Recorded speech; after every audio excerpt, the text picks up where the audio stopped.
acho Bom, que deu certo. aí, agora foi. Eu sempre me complico no comecinho. Tudo bem, isso aí. Tudo bem. Tá dando E aí, certo, Steph? né? A divisão de. Ai, que emoção, nunca fiz uma live, gente. Tá tensa? Não fique tensa. Fique tranquila. Bom, Ai, tô longe. Enfim, acho que já assim vou tá bom. começar então. Acho que a gente tem bastante coisa para falar hoje, bastante coisa legal. Então, primeiramente, eu vou apresentar rapidinho a Esté e depois eu deixo ela falar um pouco. Bom, hoje a nossa convidada é a Stephanie Sampronha, ela é bióloga, mestra em evolução e diversidade e doutoranda atualmente em evolução e diversidade também pela Universidade Federal do ABC. A Esté é redatora do Pílulas, ela é parte da nossa equipe, então mais uma pessoa aí do nosso grupo que foi convidada, quase que mandatoriamente, é, e está aí para falar sobre fósseis e especialmente sobre fósseis de invertebrados, né, que é a sua especialidade, mas não vou falar por você, eu gosto de deixar os convidados falarem um pouco sobre eles, conta um pouco sobre a sua trajetória aí acadêmica e fala um pouco sobre o que você já fez, o que você está fazendo. Vai lá. Boa noite, gente, tudo bem? Então, eu entrei na UFABC em 2010, já faz um bom tempinho. Fiz o BCT, né, o Bacharelado em Ciência e Tecnologia, que a gente precisa fazer. Depois fiz Biologia, Bacharelado e Licenciatura. E já no Bacharelado, eu fiz algumas iniciações científicas para tentar entender ali o que eu gostava, ganhar um pouco de experiência. Minha primeira iniciação científica foi sobre ciência básica. Foi muito legal, uma iniciação científica bem teórica, assim, de comecinho. Depois eu estudei um pouco sobre evolução sistemática na minha segunda IC, e epigenética também. E aí na minha terceira eu já realmente entrei na entomologia, com um grupo dentro de mosca, né, de díptera, chamado Atericide, né, um tabanomorfa. E eu já comecei a trabalhar um pouquinho ali, já também com os fósseis, e sistemática, taxonomia. Aí depois eu entrei no mestrado, continuei trabalhando com esse grupo, fui um pouco mais a fundo ali na questão da filogenia. Também utilizei alguns fósseis dentro de Atericide em si, para entender um pouquinho. E agora, no doutorado, eu resolvi expandir um pouquinho, então eu estou trabalhando com tabanomorfa no geral, e eu quero focar bastante na relação dos fósseis, porque eu acho que quando você faz uma reconstrução filogenética para entender a história do grupo, para mim não faz sentido se não tiver fóssil, né? Porque você tem que ali, de alguma forma, calibrar as sinapomorfias, né, as características, o que foi ocorrendo ao longo do tempo, e a gente precisa utilizar, enfim, precisa estudar bastante, porque os fósseis, eles às vezes vêm fragmentados, né, você não sabe exatamente o que aconteceu ali, e a gente utiliza bastante morfologia, pelo menos eu utilizo, e tem que fazer isso, porque é o que tem dos fósseis. Então agora eu estou focando bem mais nessa questão e também na metodologia, né, de como tratar isso dentro da análise, porque justamente por conta dessa lacuna de conhecimento e informação que a gente precisa lidar de uma forma diferente. Então acho que é basicamente isso. A questão do Pílulas, né, foi uma iniciativa do nosso laboratório e desde o começo a gente estava ali todos juntinhos. Primeiro o Charles foi redator-chefe, depois fui eu, agora o Dalbin, então a gente está se revezando, aprendendo muito, é, se divertindo muito com essa divulgação científica, que é muito legal. Enfim, estamos aí. Muito bom. Eu queria começar então pelo básico do básico, né? Já que a gente vai falar de Tá. paleontologia, vamos começar com o objeto de estudo, né? O que seria um fóssil? Como que dá para a gente definir e pensar o que é um fóssil?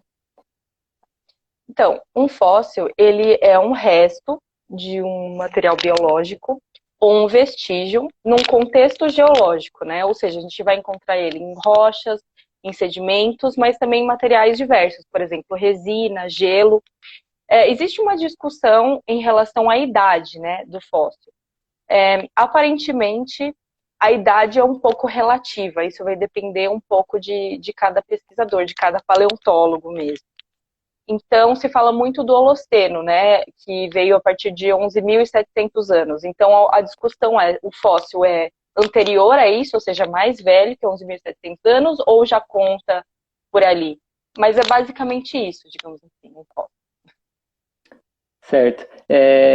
Eu vou te fazer uma pergunta, péssimo entrevistador. Eu vou te fazer uma pergunta e responder a sua pergunta, porque eu dei um Certo. spoiler da entrevista nos stories. Eu perguntei para o pessoal se eles sabem a diferença de iquinofóssil e somatofóssil nos stories antes da gente falar sobre isso. Então, eu estou invertendo um pouco a ordem das Não, coisas, tudo bem. mas só 11% das pessoas que responderam a enquete sabiam o que eram essas duas coisas e qual que é a diferença entre elas. Eu queria que você falasse um pouco pra gente aí. Tá. Então, os somatofósseis são esses restos mesmo do próprio, enfim, do próprio organismo. Então, pode ser ele inteiro ou algumas partes, por exemplo, conchas, carapaças. Então, assim, são evidências diretas. E iquinofósseis são vestígios, ou seja, evidências indiretas, qualquer atividade biológica. Então, seja secreção urinária, seja cocô mesmo, seja marca de mordida, pegada, enfim, qualquer relação a essas evidências indiretas. O que, na minha opinião, é muito difícil saber se aquilo é uma evidência indireta ou não. Os somatofósseis são bem mais fáceis de se identificar, né? Porque tem muita dúvida, muita confusão com esses vestígios. Sim, é interessante falar um pouco também que os equinofósseis podem ser, caso você saiba o que eles são de fato, dá para saber fazer algumas inferências de comportamento dos bichos, né?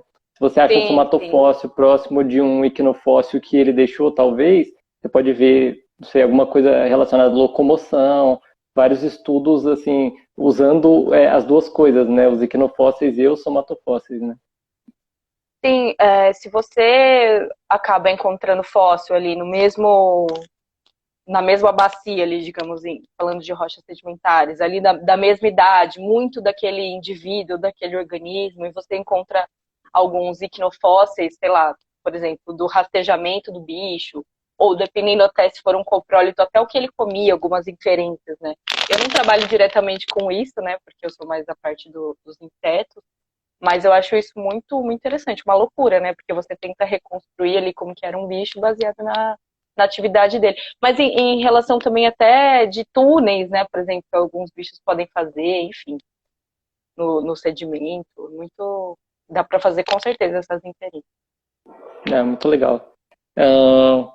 Bom, eu fiz uma outra pergunta para o pessoal também, e perguntando para eles se eles saberiam dizer como que os fósseis se formam, da morte do bicho, como que aquilo ali é preservado para sempre, assim, né, na geologia. E Sim. bastante gente respondeu que sim, 1/3 das pessoas só que disse que não sabia, não fazia ideia de como os fósseis se formavam, né? E aí, pensando nisso, eu queria saber, assim, se a Terra é tão antiga quanto a gente sabe que ela é, e existem tipos diferentes de fósseis, não seria razoável pensar que talvez os fósseis fossem comuns? Essa é uma percepção real ou é só uma ilusão?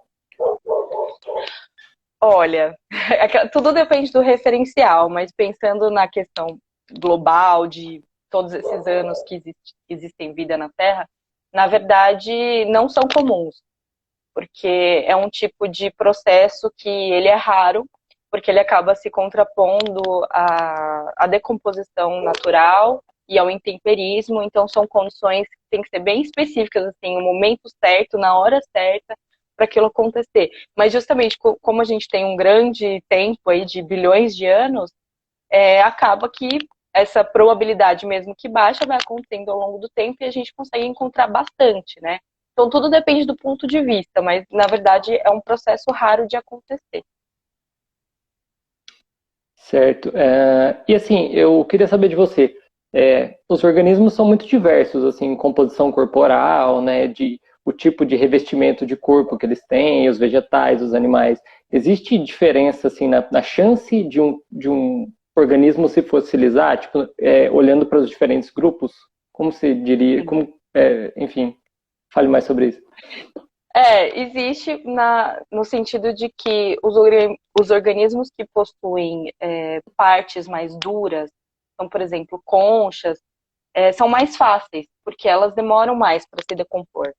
Então, o que acontece? Logo que o organismo morre, tem que existir uma sedimentação, um soterramento quase que imediato ali, e depois vai se consolidando ali lentamente, falando de rocha sedimentar, né, digamos assim, que é mais fácil.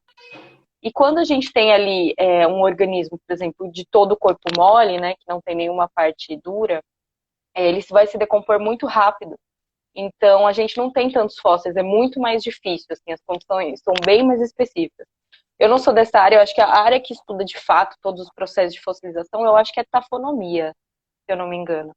E assim, deve ser uma coisa bem complexa, eu dei uma estudada ali para relembrar, mas assim, eu sei que os processos mais comuns é o que a gente chama de mineralização, que é ali quando o organismo ele morre, ocorre o soterramento, aí vai lentamente se consolidando esse sedimento para se formar a rocha, e aí depois a parte orgânica vai sendo substituída por compostos minerais, por isso que a gente tem o bicho ali substituído, né, quando a gente encontra o fóssil. Mas uma outra ocorrência, digamos que também é mais comum, né, dos fósseis, é o que a gente chama de mumificação. Então, por exemplo, quando o bicho, né, pode ser qualquer organismo, aqui eu sou zoóloga, é sempre pesado. Quando o organismo ele é revestido por algum material que impeça a decomposição. E aí a gente tem literalmente uma múmia, assim, perfeito. Por exemplo, no caso dos insetos, o âmbar, a resina, né, das árvores, a gente tem o bicho ele perfeitinho lá dentro, assim, é uma coisa maravilhosa. Muito Mas é legal. sempre mas aí nesse caso, por exemplo, dos insetos e do âmbar, é porque tem uma relação ali inseto-planta. Então, assim, tem sempre situações específicas. Então, com certeza, não só por conta da morfologia do organismo, que vai ter essa diferença de probabilidade de fossilização, mas também onde ele vive, o que está acontecendo ali naquele ambiente, onde ele viveu, né, no caso. Então, com certeza, é completamente enviesado, né, assim, o registro fóssil nesse sentido. Uhum.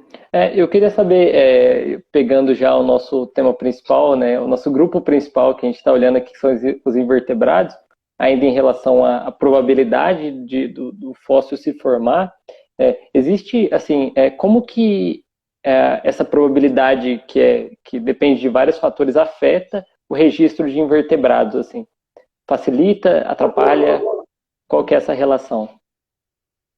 Olha, como eu disse, tudo vai depender da pergunta que a pessoa tem, o que ela vai estudando e tal. No sentido geral, acaba atrapalhando, porque a gente tem mais registro fóssil desses bichos que têm as partes mais duras. Então, tem muito mais registro, por exemplo, de molusco, por conta das conchas, e também de inseto, digamos assim, por conta dessa relação com o âmbar e por conta da parte do esqueleto, do exoesqueleto deles, né? Então, quem estuda com esses organismos, é ótimo. Mas, ao mesmo tempo, muitos outros organismos são muito difícil, quase não tem fóssil, ou realmente você tem aquela dúvida, né? Ah, será que esse fóssil é de tal bicho? Será que não? Então, assim, existe esse problema. Então, assim, a pessoa que for estudar dependendo do organismo tem que lidar com esses problemas, fazer as perguntas ali, para lidar com o que tem, né? Sim, é basicamente isso, né? É um processo de investigação que você não escolhe as provas, né? Elas simplesmente estão ali, elas podem ser muitas ou poucas, não dá para querer muito também, né? A gente trabalha com o que tem, né? Basicamente Com a o que tem. paleontologia tem muito disso, né? Tem, exatamente. É, bom, agora que a gente já deu esse geralzão sobre a paleonto e os fósseis, eu queria começar a falar um pouco então sobre o significado dos fósseis, né? Tipo, um pouco sobre a história da vida na Terra, né? O que os fósseis contam pra gente sobre isso, né? Como que foi a vida no passado. E eu separei uma época específica, um período específico para a gente falar aqui, que é provavelmente o período mais famoso, depois do período dos dinossauros, que ficaram muito icônicos, né, pelos cinemas, mas assim, é um dos períodos mais famosos da geologia, que é o chamado período cambriano, né? Inclusive eu fiz a pergunta no Stories para o pessoal e 70% das pessoas falaram que conhecem o cambriano, então dá para ver aí que ele realmente tem a sua relevância, né? Eu queria dizer, queria saber de você, por que esse período ele é tão famoso, digamos assim, tão estudado? Certo. Então, se diz, né, que existe uma explosão no Cambriano, uma explosão de diversidade e formas, principalmente em relação aos animais. Então, se encontrou muitos fósseis de muitos animais muito diferentes, o que é uma coisa, já se é raro encontrar fósseis no geral, né? E de diferentes entre si. Opa, travou aí? Deu certo? Deu uma travadinha. Bom, enfim. Se encontrou diversos grupos de organismos de animais no período cambriano. Então, assim, logo que isso começou a se discutir isso, chamou-se de explosão no Cambriano, porque basicamente todos os filos animais que existem hoje, na teoria, surgiram ali nessa idade mínima, né, do Cambriano. Porém, hoje já tem uma hipótese um pouco mais alternativa sobre isso, porque se questiona como é que exatamente naquele período ocorreu um boom e o surgimento de todos os grupos, né? Sendo que, se você pegar a lógica darwiniana, na verdade, a evolução e o surgimento das espécies seria algo mais gradual. Não que esse surgimento não possa ter ocorrido, porque, enfim, tudo é possível, né? E se tiver as condições certas. Mas existiu várias explicações para tentar pensar o porquê que isso aconteceu, só que ficou só nessas especulações mesmo, né? Ninguém tem certeza ou evidências muito fortes. Então acabou se pensando por uma lógica, digamos, mais sistemática da coisa. Que, na verdade, esses organismos, eles estavam surgindo antes. Tem estudos também, né, de relógio molecular com isso. Esses filos, esses animais, eles estavam surgindo gradualmente, antes do Cambriano. Porém, ali no Cambriano existiram condições mais específicas e favoráveis para a fossilização. Houve o surgimento também do carbonato diluído na água, o que facilitou a formação de conchas, então, assim, mais de animais de partes duras. Então, por isso, tantos fósseis desse período. Né? Ele é muito famoso, mas hoje em dia já se diz que, na verdade, não foi bem uma explosão. Mas mesmo assim, esse período ali antes do Cambriano e no Cambriano realmente é excepcional pela diversidade de formas, né? Enfim, a diversidade que a gente tem hoje. Basicamente, o mundo animal foi formado ali, há 550 milhões de anos atrás. Muito bom. Existe muita discussão. Claro que a gente nunca está isento de discussões na academia. Isso é muito proveitoso, na verdade, né? Mas muita gente, detratores da evolução, tentam pintar o Cambriano como se fosse algo inexplicável, algo que a evolução não consegue dizer o que está acontecendo ali, quando, na verdade, hoje a gente já superou, de certa forma, isso, né? A gente está em discussões muito mais profundas a respeito disso, não mais se é possível ou se não é possível. Foi possível, está lá. E aí a gente está discutindo o que causou e quais foram os impactos, né, do ambiente e da ecologia e tudo mais sobre a diversificação dos animais, né? Então, o período cambriano realmente é uma coisa muito interessante. Eu vi que chegou uma pergunta do Twitter que fizeram sobre para saber quais são os principais desafios para se estudar insetos fósseis. Quais seriam os principais desafios no estudo dos insetos fósseis? Tá. Você não quer deixar essa pergunta mais para o fim, quando a gente entrar mais relacionado a isso? Ou não? Sabe? Pode ser. Porque eu acho que eu vou acabar falando disso já. no fim, eu acho. Então ok, tudo bem. Não, beleza. Vamos levando, Então, vamos levando. Pessoa do Twitter, eu vou responder isso no fim. Fica aí assistindo. Segura aí. Segura aí que tá chegando. Bom, muito legal, né? É interessante olhar para os fósseis, porque eles dão dicas para a gente de como que foi, quais eram as condições no passado, né? Que tipo de ambiente a gente tinha no passado. Tudo isso, os fósseis também podem contribuir, né, para a gente estudar a geologia do planeta, né? Não só entender por outras vias e ver quais foram as implicações biológicas, mas o contrário também pode servir, né? Olhar para o tipo de organismo que a gente encontra ali e ver as dicas que eles podem dar para a gente a respeito do passado, né?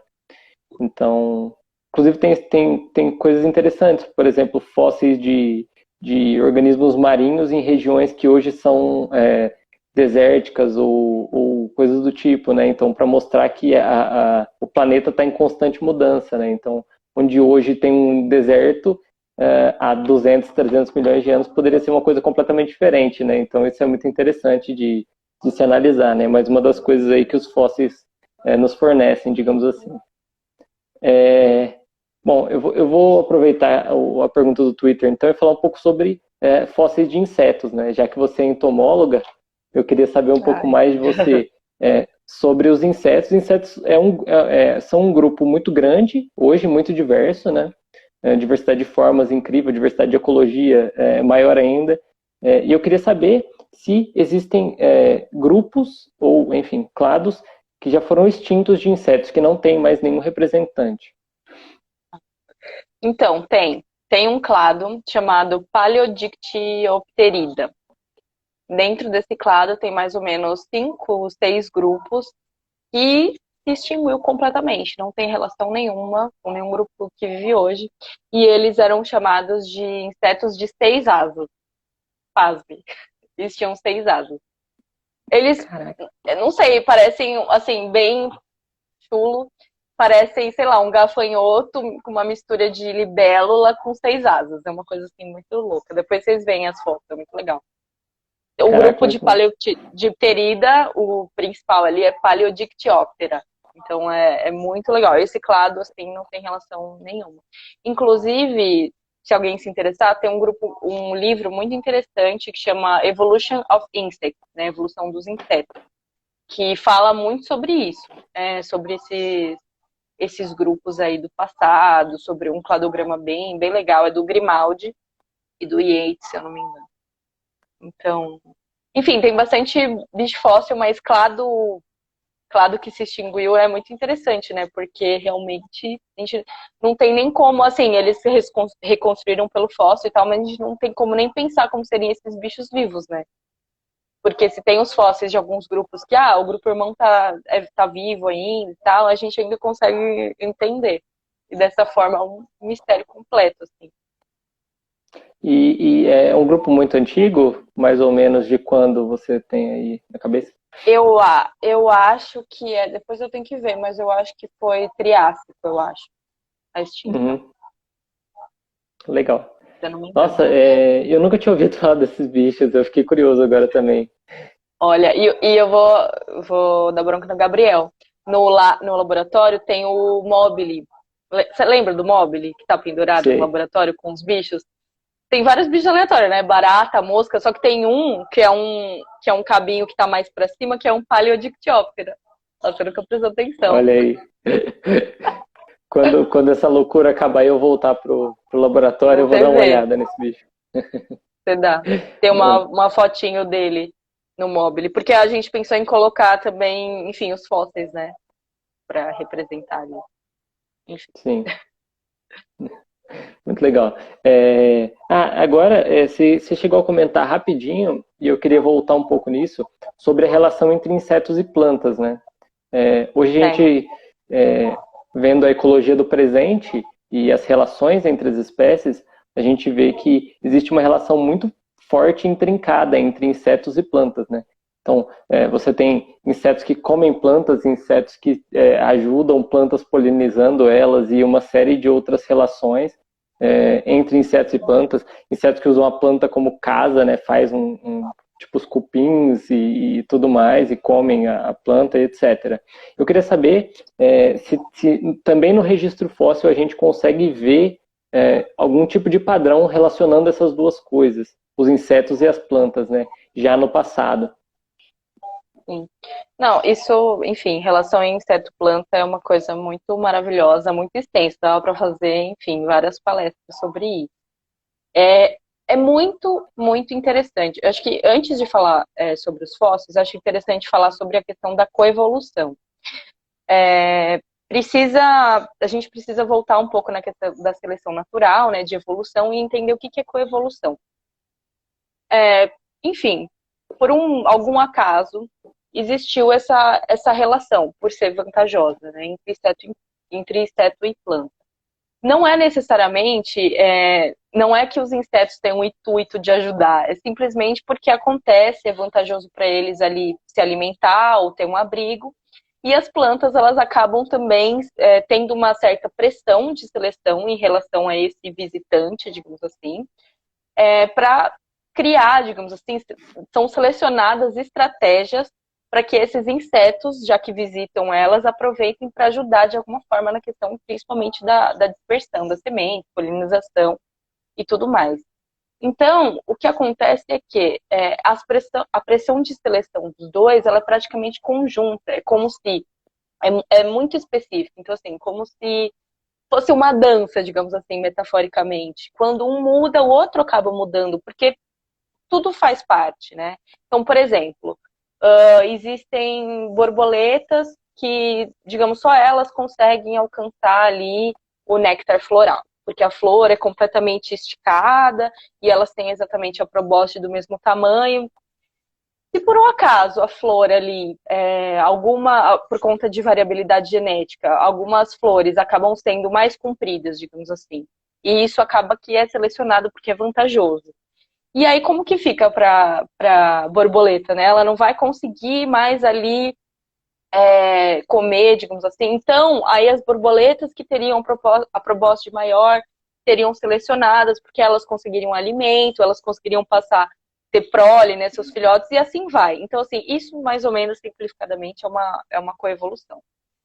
E no registro fóssil, obviamente, que a gente ia encontrar, porque isso é uma coisa que vem desde há muito tempo, para falar a verdade, mas a gente vê isso nitidamente a partir do Cretáceo, mais ou menos 140 milhões de anos atrás. Isso foi o surgimento das angiospermas, das plantas com flor. A partir daí, a gente também vê no registro fóssil uma diversidade muito grande de insetos holometábula, que são insetos de metamorfose completa com asas, né? Então a gente vê exatamente nesse período o surgimento de angiosperma e uma diversificação muito grande, sabe? A gente vê também os insetos com a probóscide ligada na planta, né, tipo, conectada a um fóssil ali, ou registro de pólen, ou também a questão do âmbar, né, porque nada mais é do que da resina, que o inseto vai lá, acaba ficando preso, enfim, isso perdura. Então dá para ver isso no registro fóssil, e dá para estudar quem estuda, porque isso também são pesquisadores que lidam especificamente com isso, porque é uma área muito ampla. E dá para, enfim, falar bastante, mas a gente tem sim esses registros, pelo que eu sei, né? Muito legal, né? É interessante ver que essas relações, elas não simplesmente estão aí porque elas foram construídas de certa forma, né? Elas foram ficando mais intrincadas ao longo do tempo, e conforme um grupo se diversifica, o outro vai atrás, porque, enfim, elas estão ali coevoluindo. Então, é interessante ver esse padrão de explode a diversidade de plantas, e aí ao mesmo tempo que explode a diversidade de insetos, né? Então, esse tipo de correlação é uma coisa muito interessante, né? De avaliar, e para mostrar que os organismos, eles não estão evoluindo no vácuo, né? Eles estão completamente interligados e são interdependentes, né? Então, isso é muito Sim, interessante mesmo. exatamente. Sim. Ainda sobre registro fóssil, quando a gente olha para o registro, tem um padrão muito interessante, que é o padrão das grandes extinções, né? A gente sabe, olhando para o registro, e você vai falar um pouquinho mais para a gente sobre isso, que já aconteceram grandes extinções em massa no planeta, né? Então eu queria saber, assim, olhando para o registro fóssil, como que a gente consegue perceber que em um determinado momento da história do planeta Terra existiu ali uma catástrofe, alguma coisa que fez muitos organismos, enfim, entrarem em extinção. Como que a gente consegue ver isso pelo registro? Bom, é uma questão, digamos assim, inversa da explosão do Cambriano, né? Digamos assim, porque se na explosão do Cambriano a gente teve fósseis, muitos fósseis, né? Uma diversidade muito grande, de muitos organismos viventes até hoje, as extinções em massa são o contrário. A gente vê ali uma grande quantidade de fósseis de muitas linhagens, muita diversidade ali que foi extinta. Não encontra mais isso posteriormente, né? Posteriormente, em outros períodos mais recentes, e simplesmente esses bichos não existem hoje. Então, se presume que aquela grande quantidade que a gente encontra no registro fóssil, de fato, foi extinta, e isso tudo também aliado a informações, ao conhecimento de geologia, né, dos processos que ocorreram. Enfim, é basicamente assim que a gente encontra essa grande diversidade que foi extinta e não se encontra mais esses fósseis depois. Claro, na ciência são hipóteses, né? Nada é uma verdade absoluta, mas as evidências elas acabam sendo muito consistentes e apontam muito para esse tipo de questão. Legal. E já aconteceram algumas extinções em massa no planeta, né? Não foi uma vez só. Você poderia falar para a gente, pelo menos superficialmente, né, quantas foram, quais a gente conhece melhor, assim, falar um pouco sobre elas, se você puder. Sim. Essas eu anotei aqui porque minha memória é muito falha, eu sempre esqueço os detalhes, mas assim, basicamente são conhecidas as 5 extinções em massa, né? A primeira, e assim, tem uma sexta, digamos assim, que é lá no começo, que é a extinção do Cambriano. Ela não foi necessariamente uma extinção grande, mas existem algumas discussões, justamente porque foram encontradas uma diversidade gigantesca, que muitos organismos a gente encontra hoje, porém muitos não. Então, de fato, existiu ali também uma extinção. Mas as 5 maiores foram a extinção do Ordoviciano, de 440 milhões de anos atrás. Então, foram trilobitas, extintos braquiópodes, enfim, praticamente em relação da atmosfera, da questão da era glacial e de raios UV, teve mais ou menos a ver com isso, superficialmente. Depois teve a extinção do Devoniano superior, há 360 milhões de anos atrás, do Devoniano para o Carbonífero. Praticamente 70% da vida marinha na época. Essa foi realmente uma grande extinção em massa, assim. Depois teve a extinção do Permiano, há 251 milhões de anos atrás. Essa também extinguiu 96% dos organismos marinhos e 50% de famílias existentes no geral, então acho que essa foi a das maiores. Teve a extinção do Triássico-Jurássico também, que afetou os organismos marinhos. E a extinção mais famosa, que é a extinção dos dinossauros, que era KT, agora parece que se chama KTG, né, que é do Cretáceo para o Paleógeno, há 65 milhões de anos atrás. Então, o desaparecimento dos dinossauros aí é a mais famosa. E a sétima, teve essas 5, aí falei da do Cambriano, que foi a primeira, que foi uma extinçãozinha ali hipotética, digamos assim. E tem uma discussão da sexta extinção, a extinção do Holoceno, que é o que está acontecendo agora, né? Que na teoria nós estamos provocando. E a gente só vai saber disso. Bom, a gente já sabe, né, na verdade, enfim, muitas e muitas espécies já estão sendo extintas. Porém, a gente só vai saber computar tudo isso um pouco no futuro, né, infelizmente. Que é a extinção do Holoceno. Sim.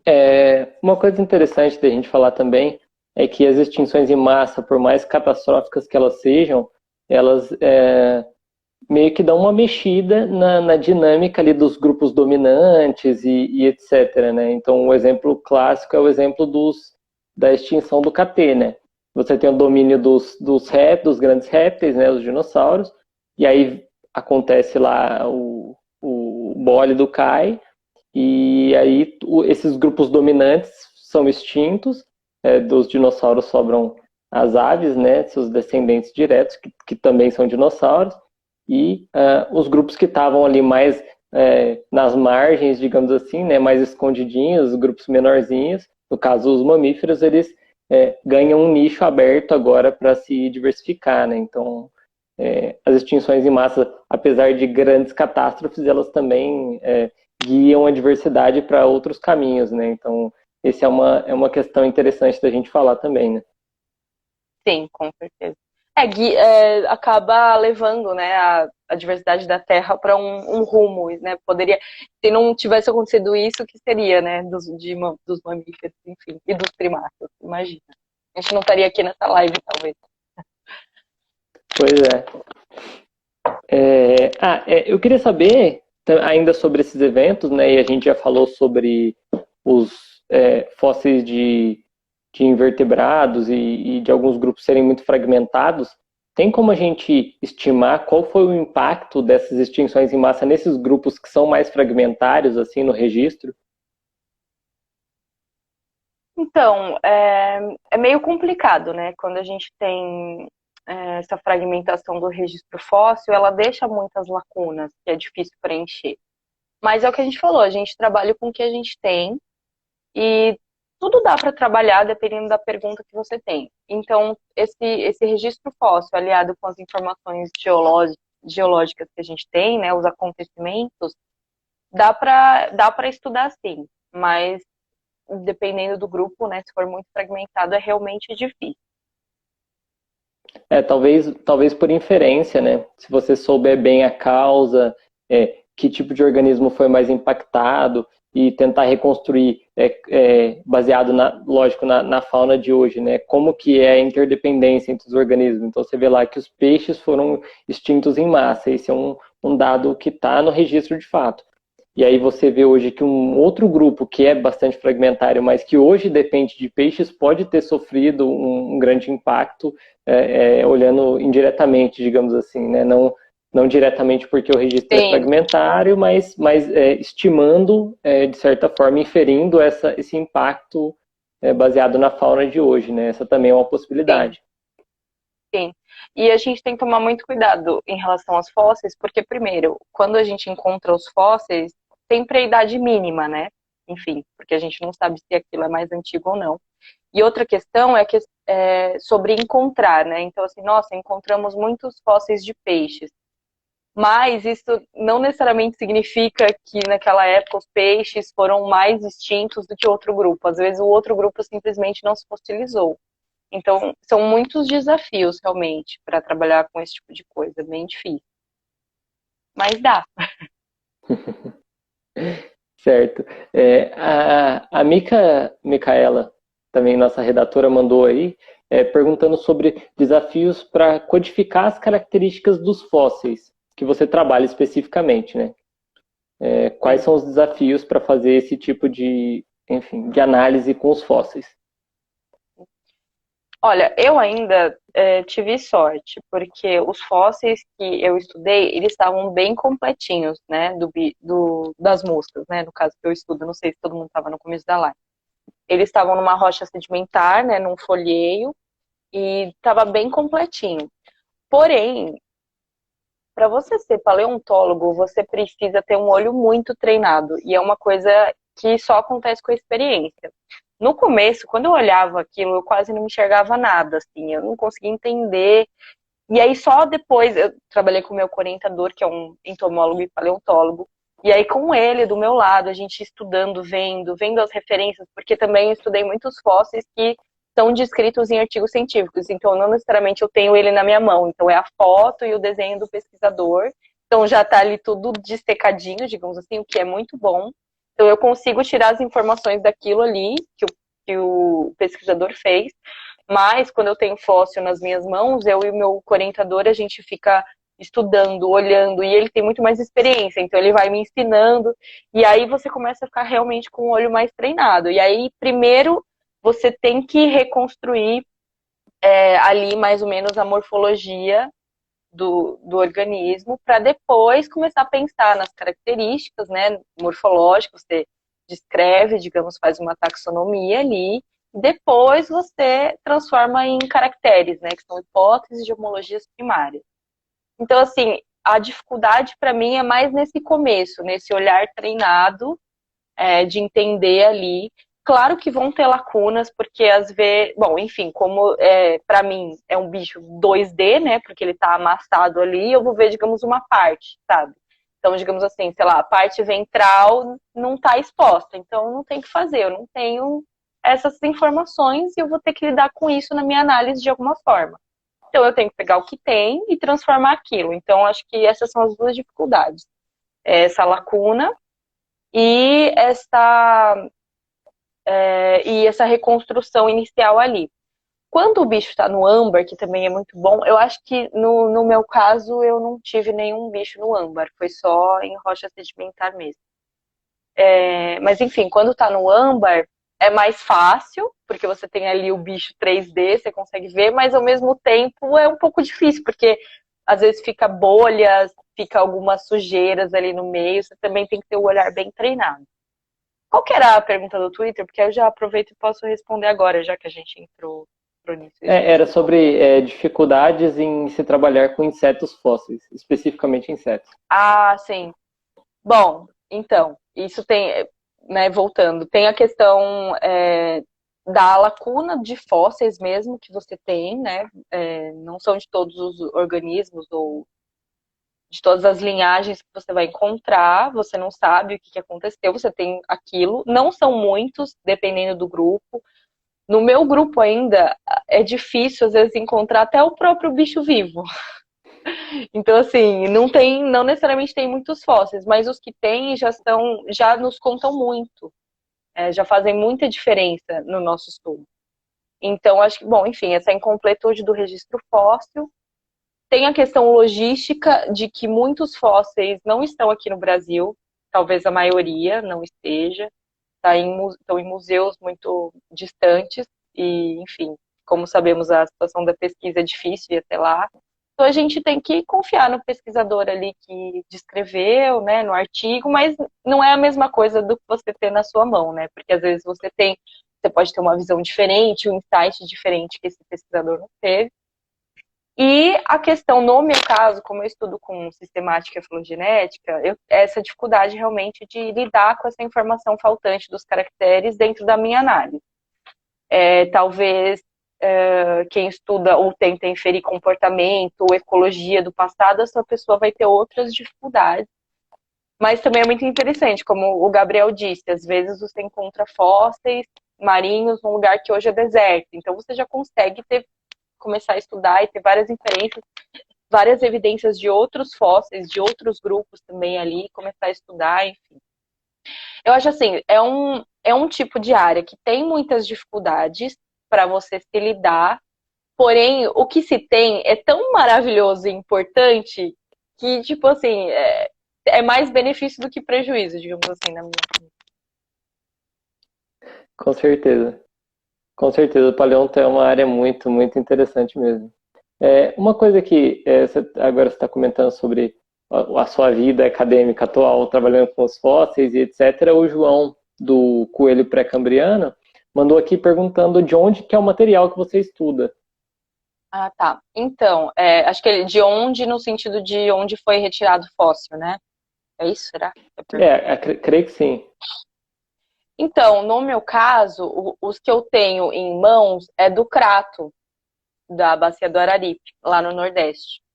Então, é esse que é o material que eu tenho.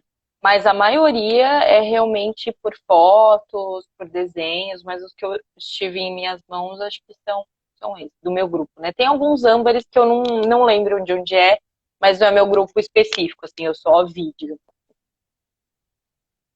Legal. O Crato, para quem não sabe, fica lá no Nordeste, né? A bacia é do Cretáceo, né? Então, ali é o último período onde os grandes dinossauros viveram, né? Então, e é uma preservação, o Crato tem a preservação fantástica, né? Então, para quem nunca Muito, ouviu muito falar fóssil. e nunca viu nada, pesquisem sobre o Crato e os fósseis de lá são muito incríveis. Sim. Bom, agora que a gente já falou sobre desafios, sobre paleonto no geral, eu queria falar um pouco, você comentou que sua primeira pesquisa, digamos assim, logo que entrou na universidade, né, foi sobre pesquisa básica e pesquisa aplicada, né? E aí eu queria que você contasse um pouco para a gente, primeiro, da importância da paleontologia na biologia, no geral, e para a ciência também. Eu acho que esse é o primeiro ponto que eu queria levantar aqui. Ah, legal. Eu acho que em relação à biologia, é a questão de você entender o passado para saber o que está acontecendo aqui no presente. Então, no caso de por que esses organismos são dessa forma, o que aconteceu na história deles, né? O que resultou isso. Então, eu de fato é o olhar para o passado. Existe na biologia uma área que estuda com essa parte histórica, que é uma ciência histórica mesmo. Então, você, de fato, estuda muito o passado para tentar entender esse caminho, o que de fato, assim, como se fosse montar um quebra-cabeça mesmo, para entender o que aconteceu ali, o que a gente está vendo hoje. Então, acho que essa é a importância para a biologia como um todo. Enfim, evolução, né, óbvio, porque para você entender esse caminho que aconteceu com os seres vivos, isso significa evolução, que é a mudança deles ao longo do tempo. E a evolução permeia todas as disciplinas, tudo dentro da biologia. Nada faz sentido a não ser a luz da evolução. Então, acho que a paleontologia está ligada primordialmente com essa questão evolutiva. Em relação à ciência, eu acho que é interessante a gente pensar assim, que justamente porque nós temos essas dificuldades, elas nos ensinam muito a sermos humildes e voltarmos ao método científico. Por exemplo, não existe verdade absoluta, né? Quando a gente trabalha com ciência histórica, a gente tem as evidências ali, hipóteses e conjecturas, mas quantos erros aconteceram, né? Por exemplo, em descrição de fósseis de ponta cabeça, enfim, achando que era uma coisa e outra, e com o tempo a gente foi vendo que não era isso, outras hipóteses, com outras evidências, enfim, tudo é uma questão de construção mesmo. Outra coisa é que a ciência depende altamente do acúmulo de conhecimento. Então, todo esse conhecimento que a gente tem com os fósseis no passado é importantíssimo, imprescindível para tudo que a gente tem hoje. E, em último lugar, mas não menos importante, a gente nunca vai ter todas as informações. E o registro fóssil estampa isso na nossa cara. Não tem como a gente saber de tudo. Então, a gente tem que tentar estudar o que se tem, o que a gente tem informação. E engraçado que tudo isso também depende de tecnologia, de conhecimento. Está tudo interligado. Então, talvez vamos encontrar fósseis de formas mais fáceis, com uma tecnologia mais fácil, então a gente vai ter mais informações, enfim. Tudo isso leva tempo e vai sendo construído. Acho que é isso. Muito bom, isso é muito bom. E assim, eu sei que muitas das pessoas que não estão dentro da ciência têm essa visão de que a pesquisa tem que ser aplicável, ela tem que ser aplicada, ela tem que gerar um retorno imediato o tempo todo, né? E a paleonto, ela é uma das principais áreas de pesquisa básica, eu diria assim, né? É uma área central da pesquisa básica, como você já disse, é uma importância muito grande para a biologia como um todo. E eu gostaria de saber por que é importante estudar esse tipo de coisa, sabe? Por que a pesquisa básica é importante? A gente precisa que as pessoas entendam isso para que elas defendam que essa pesquisa continue acontecendo, né? Então eu queria falar um pouquinho sobre isso também. Sim. É muito comum a gente priorizar e dar mais importância para tudo que tenha um objetivo assim mais rápido de acontecer para a gente, né? Um benefício para a humanidade, algo que seja mais utilitarista, digamos assim, né? Então, essas questões aplicadas, elas acabam recebendo mais investimento. De fato, elas têm modificam muito beneficamente a nossa vida, né? Digamos assim. E a gente acaba dando importância mais para elas. Só que a gente se esquece de que a ciência é uma construção de conhecimento. Então, tudo que a gente sabe hoje para essas pesquisas aplicadas, vamos dizer, medicina e tecnologia, que é o raio. Tudo isso veio de pesquisas básicas, no sentido de que, por pura curiosidade, digamos assim, para entender alguma coisa que não se sabia quanto dinheiro aquilo ia levar para estudar, quanto tempo e nem qual seria a aplicação lógica daquilo. O ser humano, desde sempre, ele tem uma curiosidade intrínseca, que é algo que faz, né, e fez parte desde sempre. Então, muito da ciência começou, e do pensamento científico, tal, simplesmente por curiosidade, por entender como que aquelas coisas funcionavam. E o que a história nos conta é que toda aquela pesquisa básica gerou coisas extraordinárias. Toda a tecnologia que a gente tem hoje, qualidade de vida, medicina, enfim, a penicilina foi simplesmente um acidente. Quantas descobertas foram acidentes simplesmente porque o pesquisador estava estudando fungos, sem motivo algum, digamos assim. Então, assim, a gente nunca pode esquecer desses conhecimentos básicos. que são bases sólidas para tudo que vai acontecer no futuro. Sem ciência básica, a gente vai completamente estagnar. Então, vamos falar em relação ao que está acontecendo hoje, né? Por exemplo, a criação de uma vacina, né? Bom, você precisa de técnicas moleculares, que alguém estudou isso, você precisa de taxonomistas para identificar que organismo é aquele, como é o funcionamento daquilo, qual é o nome. Então, assim, você precisa ir desde o começo, desde o básico, de fato, para chegar numa aplicação para a humanidade. Eu sei que a gente é muito antropocentrista, né? Tudo é o ser humano, tudo é o ser humano. Enfim, nem tudo deve servir a gente, né? Nem sempre a gente tem que ter essa visão relacionada a dinheiro, né? Digamos assim, a investimento, ao que vai trazer.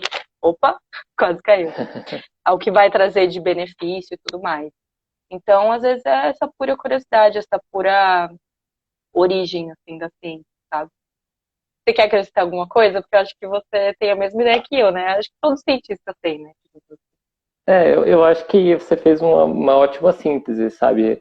A ciência básica, a importância dela está no nome, é a base. Sem a base, é a fundação da casa. É o clichê da fundação da casa. Sem a fundação da casa, você não constrói a casa.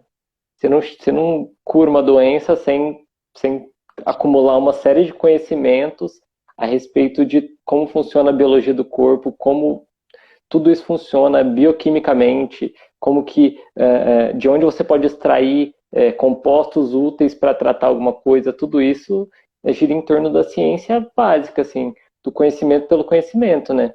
E eu acho que essa é uma coisa que a gente tem que levar muito em consideração, sempre quando fala de ciência, não pensar só nos ganhos e nas questões imediatas, ou nas aplicações, ou em gerar dinheiro, mas sim usar desse grande é, é, desse grande arcabouço de conhecimento que a humanidade construiu, que é a ciência, para nos satisfazer até, digamos assim, pessoalmente, né? Nos satisfazer como indivíduos, né? Nos maravilhar com o mundo também, né?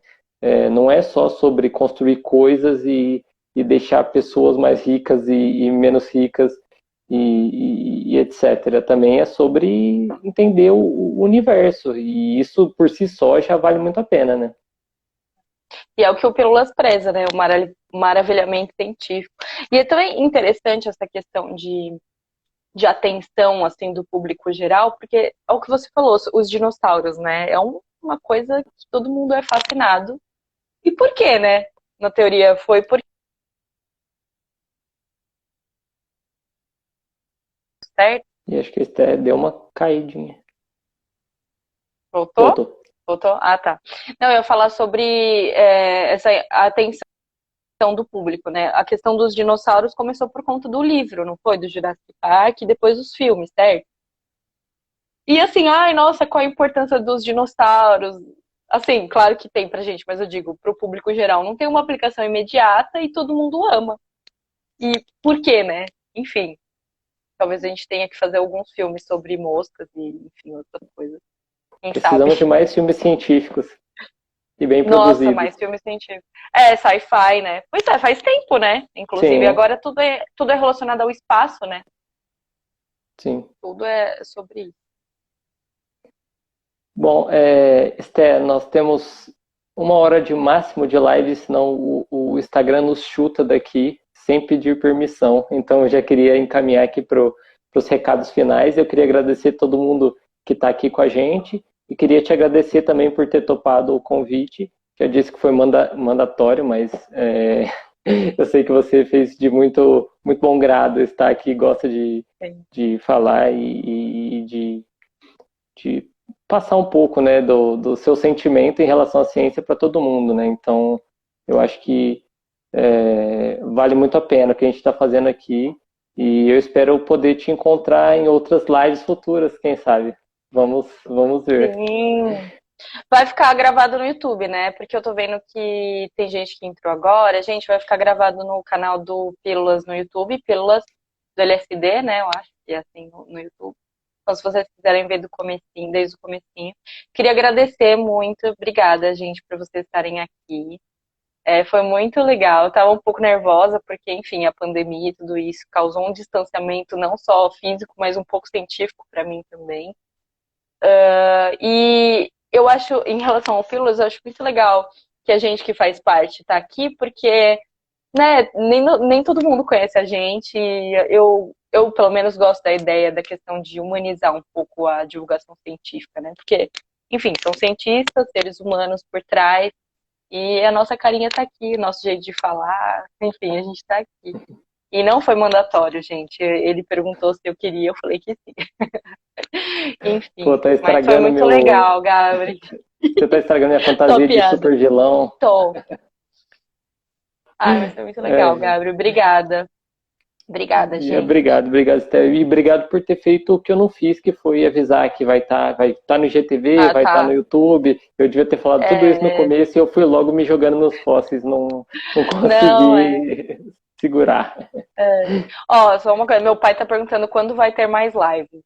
Fala, é As verdade, fala um lives, pouquinho das lives, como que funcionam. as lives aqui no canal elas são mensais por enquanto.